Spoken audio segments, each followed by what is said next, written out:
doon na may nakita mo yung picture na napusasan. Ito yung ginardan niya dito. Tapos, ang itak niya na nakabitin dito kasi pag may damo, ginagawa niya na paglinis. Pero nung dumating doon sa tulay, eh yung mga security, kinuha siya, tapos pinusasan. Eh, yung nakita mo, inumbog yung kamay niya.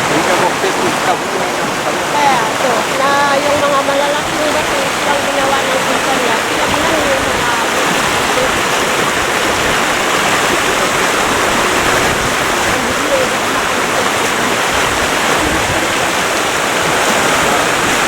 yun ito ang natirang mais na hindi nila sinira kasi yung mga bananas doon sa taas na wala na, nakubiran ng bato.